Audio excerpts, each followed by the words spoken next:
and finding either the tools that you need or a brokerage that's going to help you provide those tools. Welcome to the Rare Agent Show. I'm Dylan Tanaka, a realtor, mentor, and author. This podcast is dedicated to helping real estate agents like you close more deals so that you can live the life you always dreamed of. Every week, my guests and I share the stories, strategies, and tools you need to inspire and empower you. Let's make it happen. Hey guys, we're back with another Rare Agent Show. I'm your host, Dylan Tanaka. Super excited to be here today with somebody who's making some huge moves in real estate, Will Curtis. He's a commercial broker, and he is going to let us know exactly what he's got planned this year that's going to make him a rare agent. Before we get started, Will, I got to ask you my favorite question. How do you take your coffee? Yeah, well, thanks for having me. And of course, I'm hot coffee, a little bit of cream, a little bit of sugar, 2 to 3 cups a day just to stay caffeinated to close those deals. Awesome. So I mentioned a little bit earlier that you are in commercial real estate, and there seems to always be crossover between the commercial and the residential agents. So did you start out in commercial and just walk us through your journey jumping into real estate? Yeah, so for me, getting into commercial was really dumb luck. I was in the Army. We had our command financial specialist, who's usually the guy that teaches you how to balance a checkbook and not go buy a car at 33% interest rate. All those, kind of young, dumb mistakes that you make.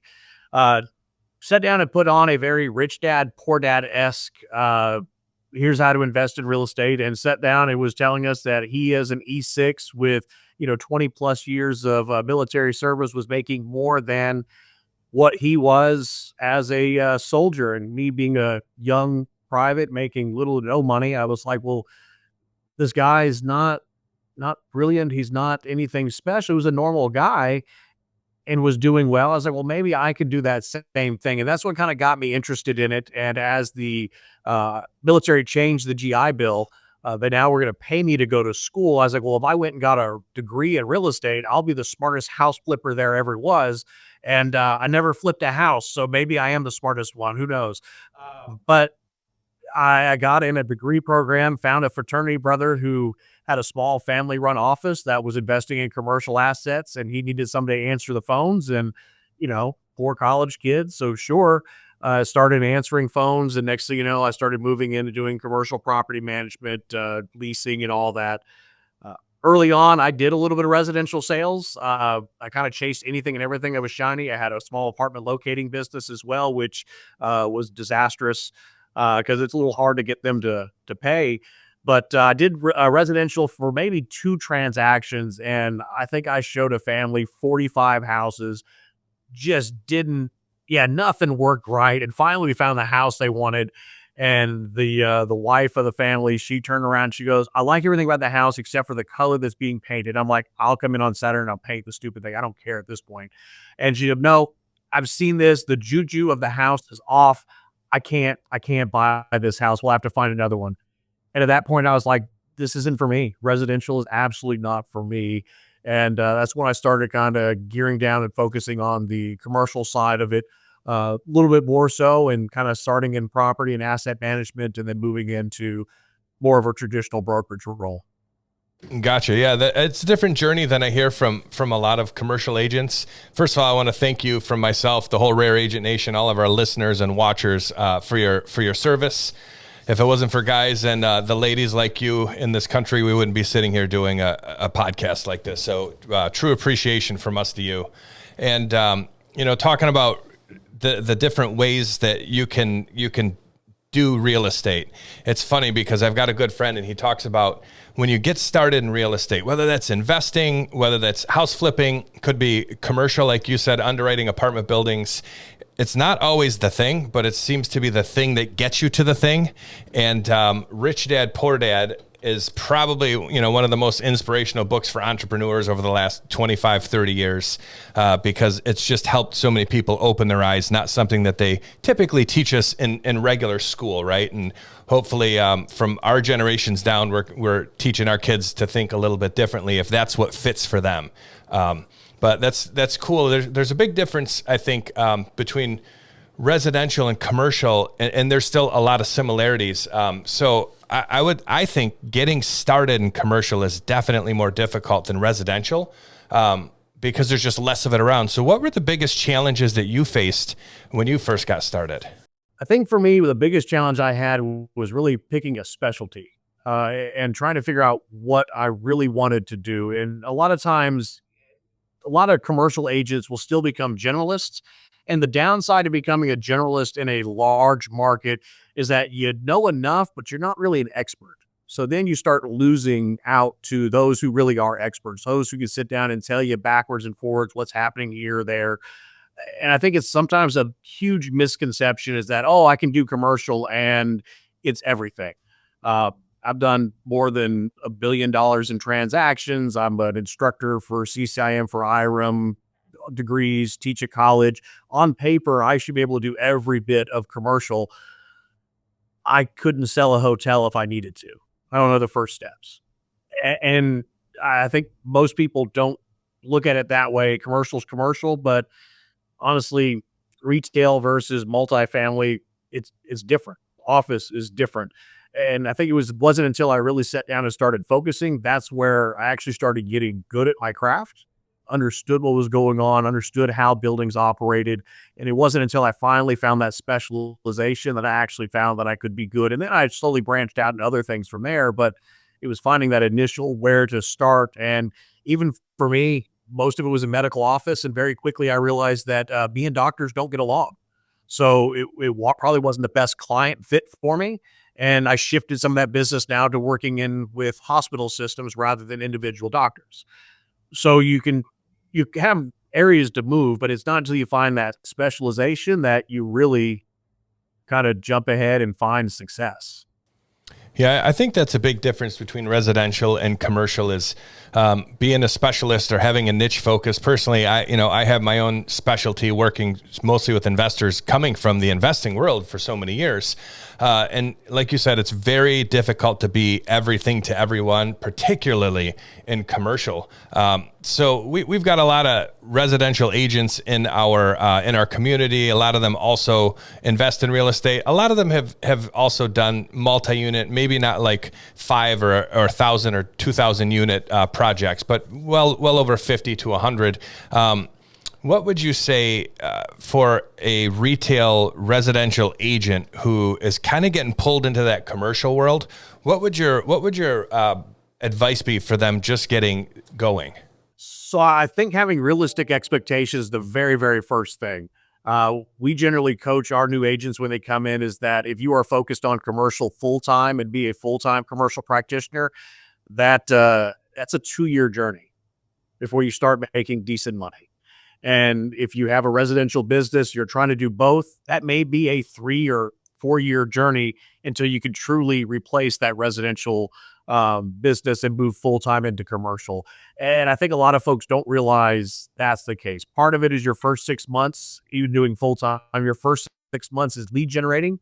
And that's all you're doing. And you're not closing any deals because you don't know anything. You don't know anybody, and you're trying to build that sphere. Even if you know a lot of business owners or a lot of property owners, they're not ready to sign with you, or why would I sign with somebody absolutely brand new that doesn't know anything?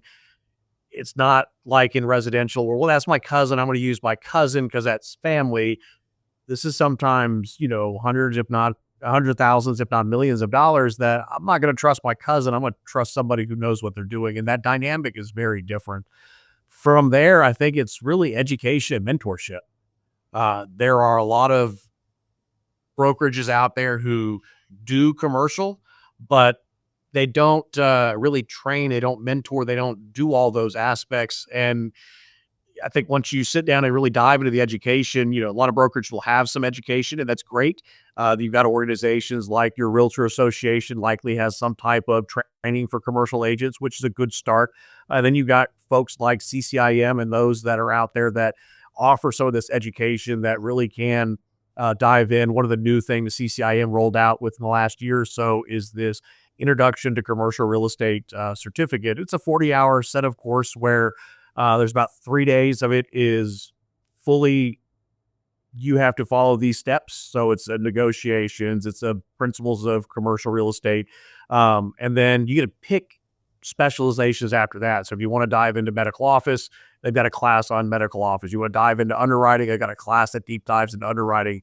And I like that kind of education because you get to dive in with specialists that really understand what those aspects are. And then from there, it's sitting down and finding either the tools that you need or a brokerage that's going to help you provide those tools. Uh, I think one of the biggest shocks is, your MLS likely costs you $70 to $100 a month. Most are paying quarterly, but somewhere in that $70-ish range is what most MLS fees will charge you. CoStar by itself is going to run you 500 plus a month. And that's just to have access to it. Then you've got to market it. And that could be $100 per month per listing just to start marketing those properties. It's a lot more expensive. And a lot of times you're a lot more selective on those deals you pick, because if it's going to sit there for 2 years, you're going to get paid $1,000 in commission. It doesn't pencil out. So I think those are some of the struggles that as you get started, you've got to look at all those things, really business plan this out. And I don't think everybody that I've met that has just kind of dabbled to try to get into commercial, either they dabbled the right way and got lucky, or absolutely get demolished by the time they realize they have to have all this tools, experience to do the job the right way. And, commercial brokers can be a little nasty where, hey, why are you using that resi agent? They sell houses. You should come to a real brokerage. I mean, it's nasty, but that's exactly what they're doing. Yeah, it's a whole different world. So I've done some crossover, and certainly not $1 billion in commercial real estate. But as soon as someone calls me and they're like, hey, so I'm in Metro Detroit, so we have a ton of light industrial here. The county I grew up in is where all of the job shops were back in the 80s and 90s, and there's a ton of just guys who own that shop. They're there on the Saturday, right? And you knock on their back door, and that's how you start building those relationships for when they're going to either move up or move on, which could take 10, 20, 30 years. And I learned that from a commercial broker. That's how he cut his teeth and became one of the biggest guys, probably the biggest in my whole county for a small boutique brokerage. So yeah, I think in residential, you can relationship your way into things, because let's face it, if I called you today, Will, and I'm like, hey, cousin Will, it's Dylan. I need you to list my $1 million house on the lake. Can you do that for me? You might not want to, but for you to actually go through and do that transaction, it's not that tough, right? You got to kind of fill out a little bit of paperwork, get it on the MLS if we're willing to price it right, and I'm going to listen to you. You're like, I can sell $1 million house with my eyes closed.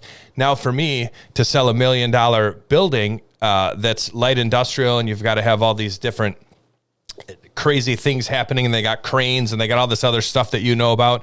They come to me because I know a lot, but I don't know the right answer. I don't even know the right questions to ask. So I always refer those deals out, because I'm not going to take care of that customer the right way.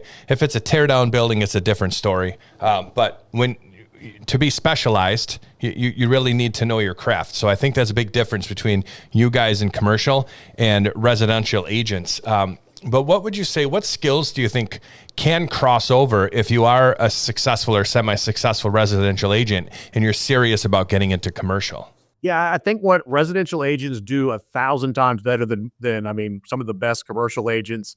One is the idea of speed to the lead. In residential, it's an hour, right? If they don't call you by an hour, they're already moving on to the next agent. It could be even that. In commercial, that idea is like, yeah, I'll get to them tomorrow. And it's a drastically different mindset. So the agents that we have coached through that transition and had mentored through that transition, they kill it because they answer their phone. And I hate to say that's all it takes to be successful in commercial, but that's the first step, is really sitting down and just answering a phone and being receptive, working when the client wants to work. Many of us that have been in commercial for a long time, 5:30 is the end of the day. I'm not going to answer the call after 5:30 unless you're a great client. And am I going to work a Saturday or Sunday? Probably not. Whereas that residential mindset of let me be there when the client needs to be, that's going to win business right then and there. The other thing I think residential agents do a whole lot better than commercial is building the relationship. So you do the client appreciation events, the residential agents will sit down and reach out, do the pop buys, do all those things to help nurture a relationship. And in commercial, I don't know if we do that nearly to the same extent. Do you send something for Christmas or end of the year? Yeah. Do you pop by? Yeah, maybe if you're around, sure. But it's not the same thing. And we don't focus nearly as much on building that relationship as what is done in residential. And what I've found, even with some of our agents, we've transitioned from residential into commercial. That's what they kill it out is one, answering their phone, and two, building that relationship. Where even at this point, I would take somebody who is a relationship oriented person and can build those relationships. I'll teach you the back end commercial real estate side of stuff. If you can do that side, you'll kill it as long as you're willing to learn. No problems with being able to kill it. No, that's awesome to hear from you. I don't talk to a lot of commercial agents, not about marketing and this stuff especially. And there are agents, there's old Facebook groups about Popeyes and these. Typically it's ladies, but I'm in one of the groups, and my better half helped me assemble something to go to probably like a dozen people, because I'm a normal agent, but I'm definitely not like a normal crazy agent who's out there putting pumpkins on 500 people's porches, right? But I'm telling you, like, we put these things together. I put it in this group. These people were freaking out. They want to know where I got them, the price for each one. And there are agents out there who are delivering hundreds of little baskets, even once a month. And it's funny because it's like I said, if you're my cousin and I live in San Antonio, I'm like, no, my cousin's an agent. I'm listing with him. There's no chance that if I meet a guy at the gym, or if you're having a coffee or having a beer with somebody, that I'm going to hire a different real estate agent, because like, it's my cousin. And that's what happens a lot in residential, where we both know in commercial, typically a man or woman who has built a multi-million or decamillion or $100 million empire is making decisions usually based on logic and on numbers and X's and O's. But I think, like you said, having that warmth probably doesn't hurt, especially it might be some little crappy $500,000 building. They're like, give it to that new guy, Dylan. Let him try. He's been knocking on our door and sending me, whatever the heck it is, to try to sneak in. And it's funny you say that about commercial guys. I've been friends with a lot of commercial guys my whole career. And I always tell them, like, you guys are so arrogant. So I don't answer the phone at night or on Sundays or Saturdays much, unless it's an active client. And I'm in a different part of my business now after all these years. But I'm like, you guys have to act so cool. And I'm like, I'm the guy who bought the 80 unit apartment building. Why are you acting cooler than me? And why do you have this like $150,000 Beamer? And I've got at the time, probably a $25,000 truck. Now every truck's 50 to start. But it's a different air that you have to carry. And again, if we're going to sit down with a person or a hospital or a corporation, they need to see you as a trusted advisor. And that's, I did want to ask you quick before I forget about CCIM, but the difference with residential is you go through some Con Ed. Nobody knows. Everyone's a top 1% real estate agent. I claim that I am, and I am by numbers, but we don't always have those designations, I think, that make such a big difference, especially in commercial. When I see one of my friends are like, I got it. It's a big deal. So for our residential agents, can you just, give us a quick few minute snapshot on exactly what a CCIM does and what that means, maybe even to you, is when there's another co-broker involved? So when it comes to CCIM, CCIM's foundation really came into the idea of we need to make sure everybody communicated the same language. So if you looked at real estate in general, in commercial, we start dealing with the Wall Street, with the finance folks. There's your pension funds, everybody else who's out there investing, and they're typically looking at stocks, bonds, and all of a sudden you have all this financial language that came into real estate. So your average real estate agent didn't understand this financial language, and they became points where they didn't communicate well. So when CCIM was originally founded, was the idea of let's get everybody to communicate on the same language. What that's evolved into is the CCIM designation. And basically to earn that designation, you've got to take a series of courses. So there's 4 core courses. You take ethics, you take a negotiations course, and depending on where you are in your career, you may have some electives. But those 4 core classes, the 101 is kind of a principles of finance, diving in, understanding how finance actually works, not just how do you get a loan, but how do I determine the cash on cash return, the internal rate of return, all those things there.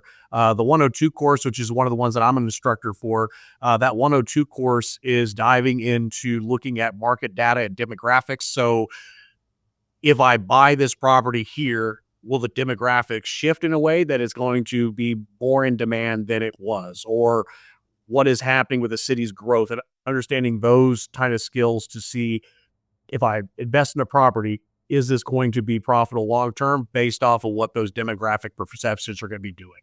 The third course is looking at it from a user's perspective. So if you're a tenant or a business owner, should you buy? Should you lease? What are those decisions you should make? And then the final course on all that is the investment decision analysis. So it really is diving into the go or no go decision of should I buy this property or should I not? From there, you've got to have a portfolio of properties. So not only be taking these classes, which are all, 13 to 1600 bucks plus usually travel and all that kind of stuff. You've got to have a portfolio of deals, and that kind of shifts a little bit. I'd probably screw it up, but on their website, they'll tell you what those deals are. But they're generally 20 transactions all together in a 5-year period, or in that same 5-year period, one transaction over a certain amount, 3 transactions over a certain amount. And then when all that is done, you get to sit down and take the final exam.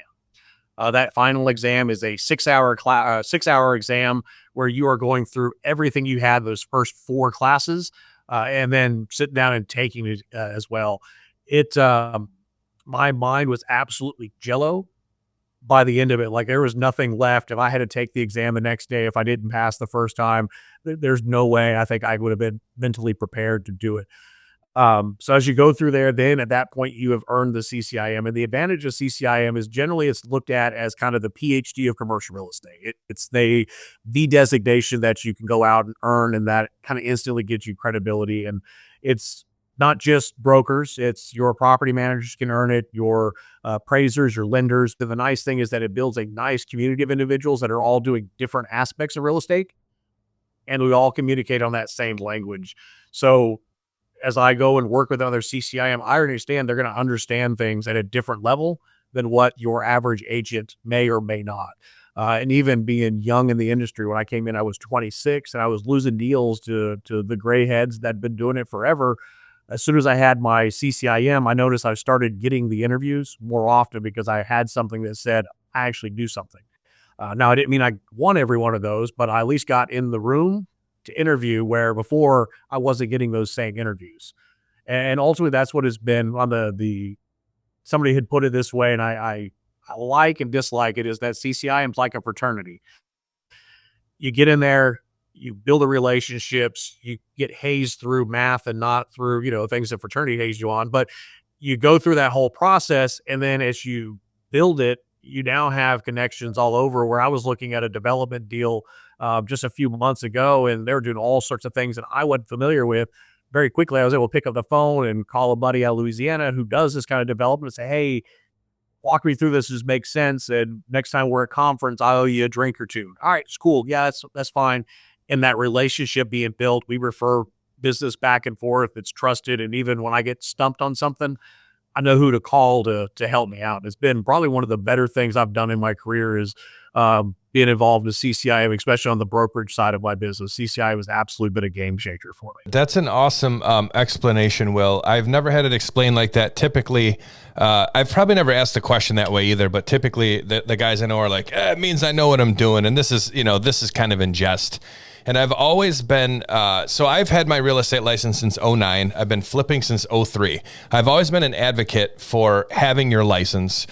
And I always thought, as I looked at retail, and I typically only listed my own stuff or deals I did with partners or very, very close investors. So I had a very jaded view. I didn't deal with, like, I've only driven people around a couple times out of hundreds and hundreds of transactions. They were family or blood, and I didn't have a choice. And like you said, I'm not going to do that 40 times. It's crazy. That's just not what I'm built for, right? I'm good at other things.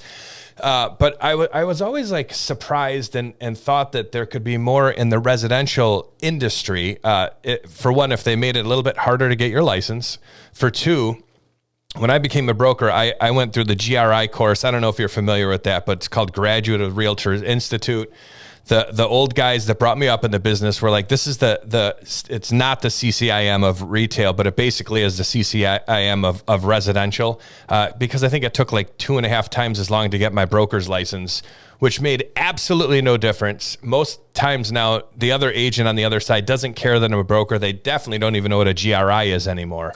But I love the fact that it created that fraternity for you guys, because forget about sitting down with a guy who owns a bunch of buildings and you can spew out NOI and everything that, you're supposed to say properly. But I think having those connections to where if you're not the right agent for that client. Now you can bring in another agent, and not necessarily for a takeover, but just to back you up and help you, because it could just be something. Your first hospital system deal, you didn't start at 26 doing hospital system deals. You stepped up and stepped up and stepped up. And I think it's a shame in retail that you can get your license like that. Even worse as a real estate investor, because you're on social media, you see anyone can be a real estate investor literally in 1 second. Anybody walking down the street in front of your office right now can just say, "Hey, I'm an investor and I do all these, crazy, what do I want to say? Like, the sub 2 deals and all of the creative stuff and things that'll almost get you put in jail because there's nobody to police it, So I do really admire that about your business and the guys or ladies who get their CCIM, because I know that it's a sacrifice. And most of us aren't just coming out of high school or college when we start training or studying for it, right? So it's like you might have a family, you might not, but you're definitely doing business while you're trying to study this stuff that isn't really going to put a dollar in your pocket until, come to find out, like you said, those doors were open for you. And if you don't get up to the plate to even swing the bat, you're not going to hit the ball. So eventually that makes you a better salesperson and just a better broker in general, not even just sales, but a better communicator the more you spend time with those people. So I appreciate your answer to that. That was really cool. I think that's an eye opener for retail agents. When I think the next thing with all that as well is that focus on, and I think this is another big difference between residential and commercial, is just the fact of doing math.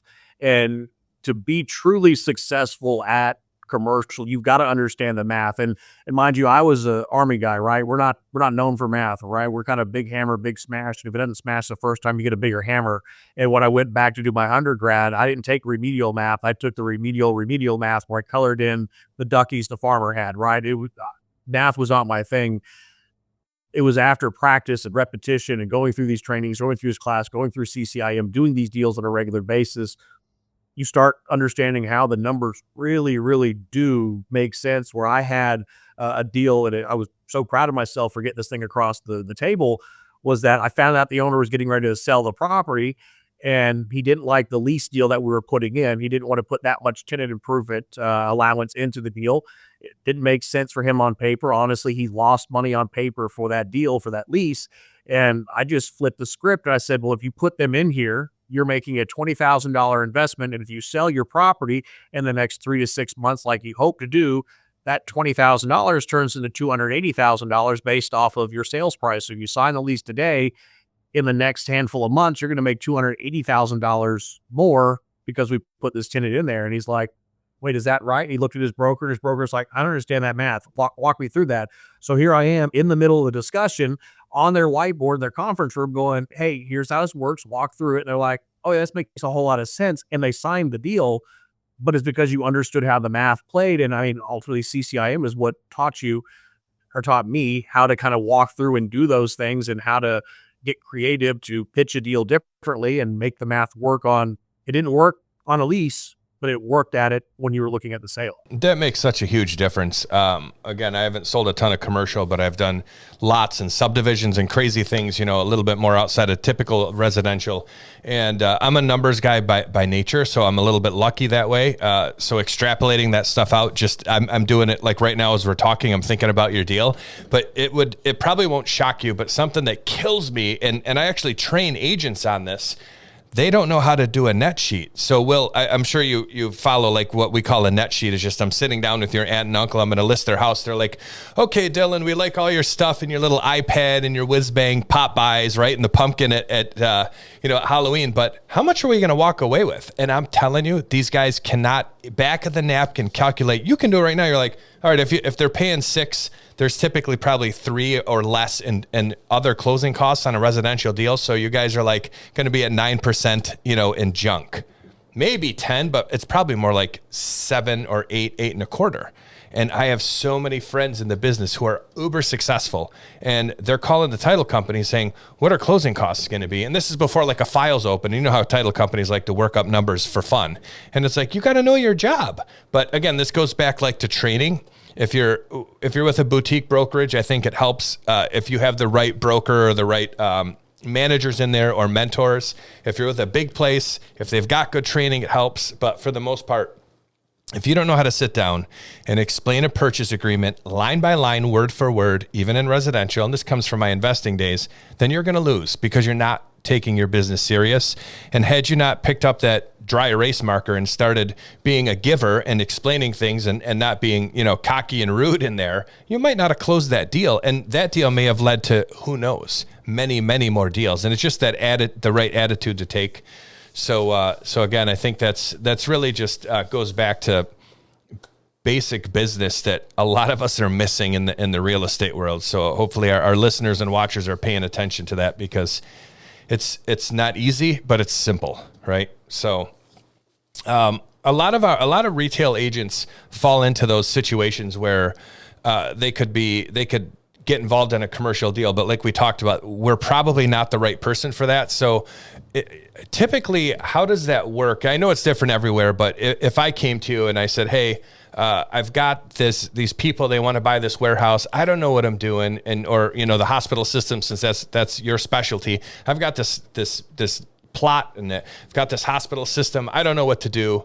How do you guys usually deal with that?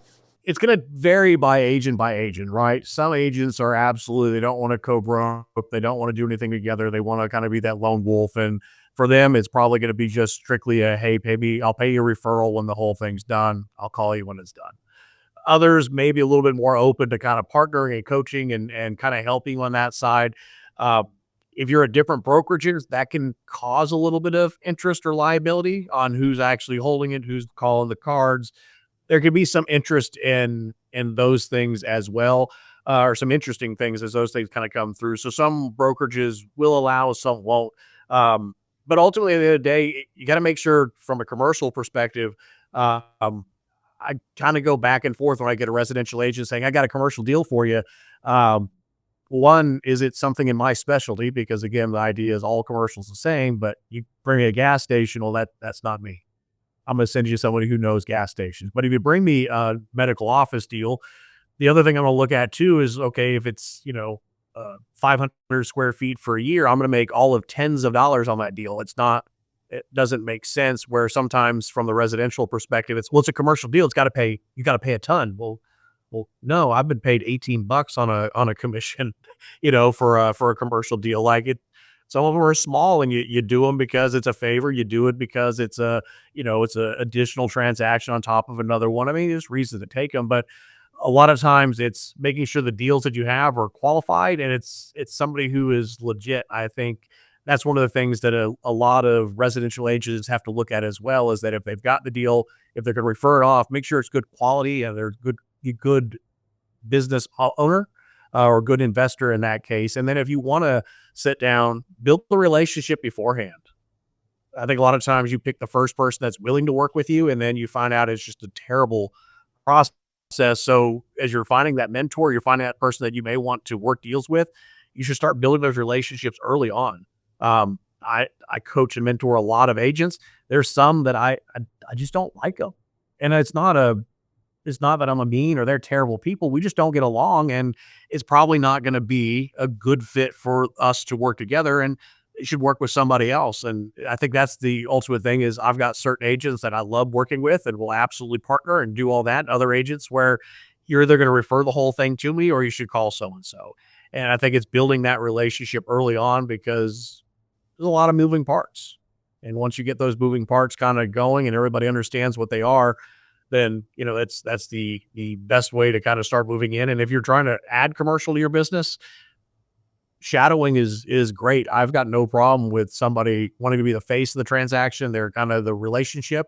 Let me be the expert in the back end, and you'll learn what's going on. We'll walk through it. You're in all those conversations, and you start learning those deals a whole lot quicker, a lot better. And, especially if they're complicated, you start seeing all the complexities that go on with that deal. I think there's a big difference, the relationships, as far, at least in my experience, the relationships that residential agents seem to have versus the commercial agents, and then versus residential and commercial trying to work together. We talked like a little bit about RESPA, or probably the old Robert Ringer book, if you're familiar with that, and they talk about commercial being for the big boys. because I look at like a real estate transaction, especially at a title company. Again, call it a $500,000 home. You've got an agent on this side, agent on this side. There's probably a finance mortgage person. There's a title person doing the closing. Then after the event is over, everything's signed. Those two agents, they could be at the bar together, drinking a beer, and they're kind of buddy and they work together. And even though they negotiated, that's kind of where some of these weird lawsuits came up. I don't want to get into that stuff, but they have a little more control, I think, when there's two agents than when there's one a lot of times. So I think one of the toughest things to do when you're a residential agent is working with a commercial agent and not understanding that there is like a different set of rules that you guys are allowed to play by. So do you have like maybe an example of how that kind of happens? Biggest thing you'll notice that most agents or most commercial agents are not a part of NAR. That's an hour conversation, all of it itself, of why that happens to be. So the big thing that you'll notice that's different there is that they do not subscribe to the same set of code of ethics that NAR does. So outside of licensing law, can they disparage you? They could, assuming licensing law is not there. Can they, which again, by code of ethics, you can't do. They can kind of handle transactions a little bit differently. They can, by code of ethics for AR, you're not allowed to go and prospect somebody else's business.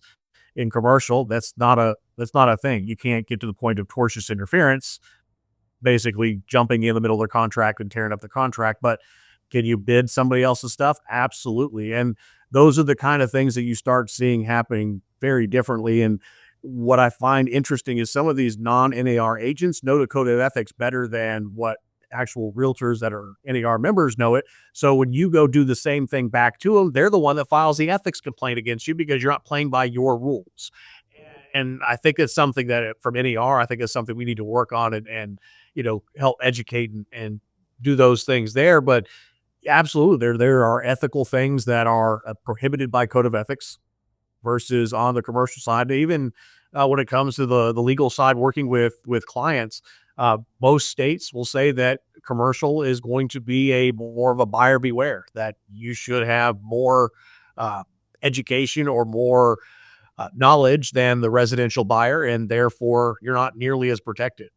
In Texas, even doing evictions, I don't have a 3-day, cure or get out. I don't have all that in Texas. The day you don't pay rent, by midnight that night, I can lock the door. And then I go through the eviction process, right? It's vastly different than a residential. Even in Texas, where residential, you've got to give them notice, you got to wait, you got to through the court, like you're 90 days plus to kick them out. Where, most of the time when I lock your doors, tenant magically has the money the next day. So, it's those kind of things that are drastically different that you really have to know and understand. If not, you may find yourself a little bit of trouble. It always cracks me up how how people aren't willing to hire professionals. I have friends who sold multi-million-dollar properties, and we call them land contracts up here. You probably call them agreement for deed. They'll pull something off of Facebook for $1 million property, what we call a land contract, because they don't want to pay an attorney $250, $350, $500. And I'm thinking, it's just like you said, if you get in front of a judge on a commercial deal, the judge is going to go, "Did you have an attorney?" I'm sure that's his first question. Who drafted these docs? And if you have an attorney there, it always helps. And in commercial, again, we're moving multi-millions in property. Attorneys are inexpensive compared to what could happen. Or a great broker also. I consider myself not an attorney for sure, and you don't either, but I look at my clients like I'm going to protect them as rabid as any crazy attorney and make sure that no matter what they're trying to achieve, as long as it's above board, I'm going to do that. I'm not going to tell any secrets to anybody else, and I'm going to be the most intelligent communicator possible, and then help guide them to make the right decisions that help them to get to their ultimate decision that they wanted, or their solution that they wanted for whatever they're trying to do. With commercial is the more reliance on attorneys, and even in commercial, like we butt heads with attorneys sometimes, because sometimes the attorneys are well, the agent, we know I'm an attorney, and don't get me wrong, I love some of the attorneys I work with. They're great people. They work great deals. They absolutely do their role. But the difference a lot of times, even with the broker or the attorney, is that the attorney is looking at the legal and the risk and all that, which I'm looking at as well, but not to the same level. Whereas I am sitting down and looking at what is the market doing? Is this the right setup? With the attorneys not doing, what is the market? What's normal in the market? What are we seeing for these deals? What are the leading trends? The attorney's seeing what he's done over the last several times, maybe not what the newest trend that they're seeing. And there's a place for both. And I think that's the important thing, is understanding, having those professionals in the team. And that's another big difference with commercials, that I have worked with a client who says, hey, we want to sell our property. Sweet. What do I need to know? Oh, here's my CPA. Go talk to him. And when we get ready, here's my attorney, and use them. And now I don't talk to the client until we get to the closing table. We're sitting down with the CPA and the attorney through the entire process until we got an offer. They're okay with it. We all present it, and then we go from there. So, I mean, it's a completely different world, especially as you start dealing with these larger transactions that I may not even interface with the client. That is a lot different than how it typically happens in residential. So thanks for that peek inside, Will. That's something to think about for sure. Just a different way to approach the business. So I know we talked a little bit off camera. You have a podcast that you're doing. So I want you to talk about that so we can make sure that all of our watchers and listeners move on over and check yours out. Yeah, well, appreciate that. And mine is Vets in Real Estate, and it's the Vets in Real Estate podcast. And what we're really focused on is taking those military veterans who are transitioning out of the military or may have been out of the military for a couple of years and are looking at coming into real estate as a career, whether that's lending, home inspection, commercial, residential, property management, whatever the case is. And we've sat down and started interviewing those agents that have kind of made that transition already, and talking about those lessons learned, what worked well, what didn't work well. And ultimately the goal is to give you a pool of individuals to look at, see how they've found success, what has worked well, what hasn't worked well. I know when I came out of the military, you're dealing with culture shock. Coming from a military world to a civilian world is drastically different. And then coming into a business where you're maybe getting paid on commission, where you're used to getting paid on the 1st and the 15th, there's a lot of things that are different. And now you're building a business that's for you, and it's not necessarily the selfless service that you're used to in the military. And ultimately that's what we're working on, is try to help bridge that gap and help those veterans who are transitioning over. So it's Vets in Real Estate podcast on all social medias. We're Vets in RE. So VETSINRE. So Vets in Real Estate, through all that. And again, we post on a regular basis, weekly interviews. So of course, love to have the subscribers, love to have other guests that are coming in. And the one thing we focus on maybe a little bit differently is we're looking at the agents and the professionals, and not necessarily the investors that are coming in. There are a lot of great opportunities for passive military investors and all those kind of things that are out there. And we really didn't find anything that was focused on the agents and those that got the professional licenses and those things. We don't find that nearly as much. And that's the core group that we're trying to help build, is for those in the profession and not necessarily as a full-time investor. If you are a vet and you are in the profession of real estate, make sure that you click through. All of Will's info is going to be in the show notes below. And, listen, this is what it's all about, right? It's about creating relationships. You never know what can come out of them. Will wants to help a bunch of other veterans move into this business that we love. So, Will, if you could sum up everything that you've learned over these last, I think you said you're only 29 now, right? So you've only been in the business a few years. I'm just kidding. But if you could sum it all up, if you could give us just like one sentence of all the wisdom that you've learned that you wish you would have known when you were 25 about this business, what would it be? Maybe a little controversial, but it's understanding demographics. I think especially from the residential side, we get so worried about it's fair housing violations, all that. But a lot of times we don't actually look at our marketing and how we market ourselves, and are we communicating the best way? So sitting down and understanding the demographics of who your ideal client is, how they want to be communicated with, and communicating in those ways. I joke all the time that if I'm trying to sell to seniors who are trying to downsize, I'm not going to post on Snapchat. Why? Because seniors aren't on Snapchat. Well, I'm not discriminating in all that, but understanding what is the best way to reach that client. I think many of us in real estate don't do a good job of that. We think we can post a couple things on Facebook. It will get some deals, not knowing that if our ideal client is truly on Facebook, or if they're going to respond to a mailer or cold calls. And for me, once I really dove in and understood the demographics of who my clients were and how they wanted to be communicated with, I saw a huge change in my business by just making that shift. is communicating the way that I want my ideal customers to be communicated with. Awesome. Well, Will, from myself, again, the whole Rare Agent Nation, we appreciate you sharing your expertise with us, and we will see you guys on the next episode.